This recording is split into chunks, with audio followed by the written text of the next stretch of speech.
In this related rates problem, we're going to be looking at an example from physical chemistry where we look at an ideal gas and it's going to be changing its volume or its temperature, and we want to know how other rates are going to be affected by those changes. Here, for those who are less familiar with this equation, we have P, which is pressure. We have V, which is volume of a gas. We have N, which is the amount of gas. In this case, it's the number of moles, which is just a unit of counting in chemistry. And we have R, which is an ideal gas constant. It's something that is measured and recorded for different unit choices. And T is temperature. And the key thing here is in degrees Kelvin. So relative to absolute zero as opposed to degrees Celsius, which would be the normal day-to-day temperature measure. So that is a relationship between quantities that's always true. This is the ideal gas law. Now let's get into the scenario that we're asked to study. We're given a certain amount of gas, 0.1 moles, so we know what N is, and they're being held in a piston. So piston is typically a cylindrical chamber, and then there's some kind of stopper and a pusher on that stopper. And here what's going to happen is we're going to hold the temperature constant at 273 Kelvin, which is 0 degrees Celsius as it turns out, but irrelevant for the calculation.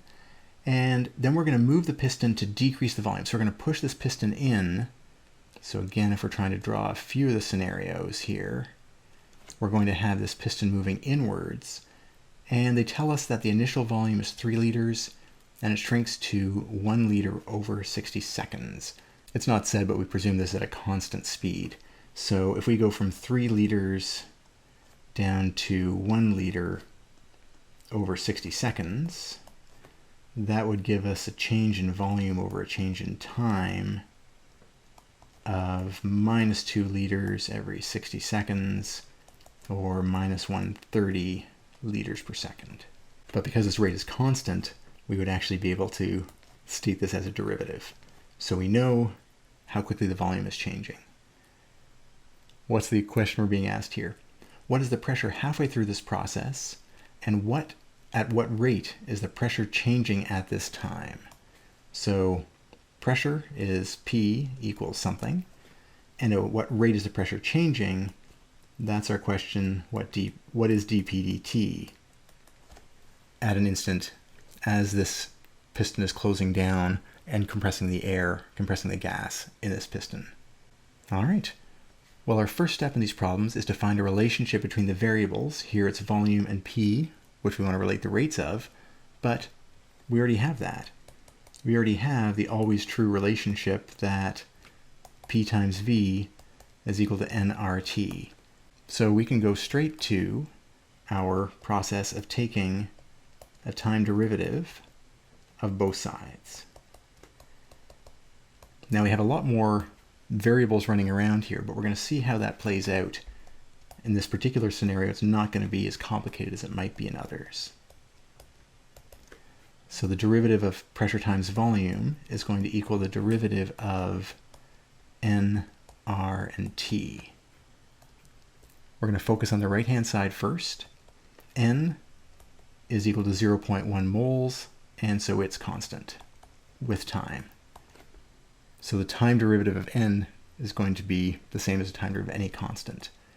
R is, by definition, a constant. It is the ideal gas constant. And T, temperature here, might in some scenarios be changing, but here it's constant as well with time. It's constant at 273 Kelvin. Well then, what's the derivative with respect to time of this combination of values? What's the derivative of 0.1 times some number times 273? These are all constants. At the end of the day, we're going to get a big fat zero on the right-hand side. Part of which came from the fact that some of these values are constants, and part of it coming from the fact that some of these variables for this problem were defined to be constants. So that means all the interesting stuff is happening on the left-hand side. Here we're taking the derivative with respect to time of P times V, and notice that this is a product for the first time in our examples, but we can just handle that with the regular product rule. the derivative of p, the first thing with respect to time, is dp dt, times the second, volume unchanged, plus the first, the pressure, times the derivative of the volume with respect to time.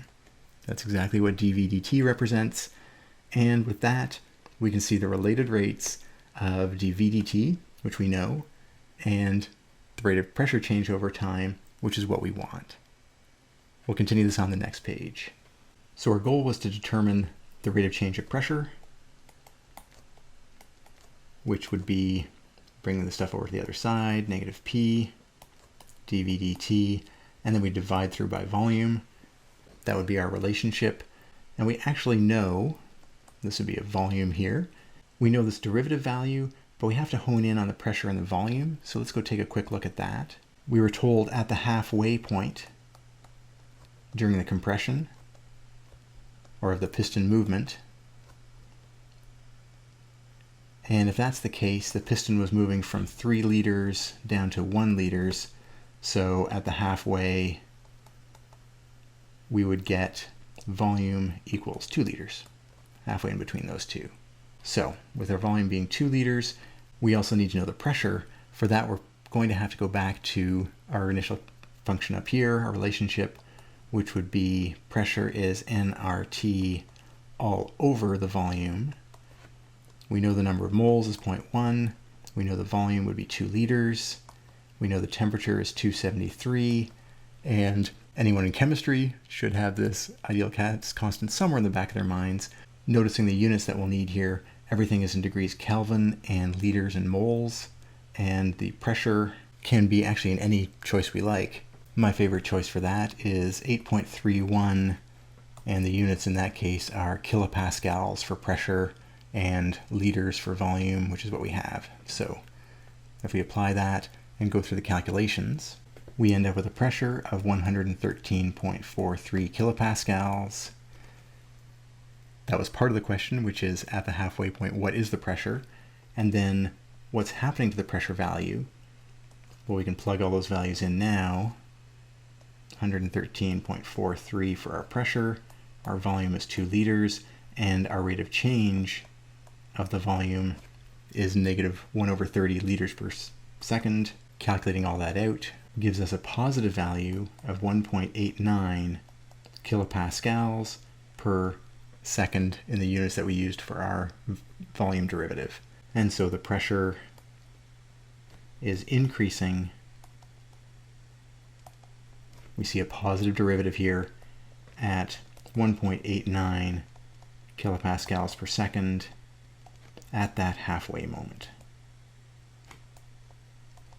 and has a pressure of 113 going up by 1.89 each second afterwards. So that's the kind of analysis we can apply to formulas that are extracted from physics or chemistry, and still the same calculus approach works to help us tie in not just the quantities, which are fine, but also how quickly they're changing in a particular scenario.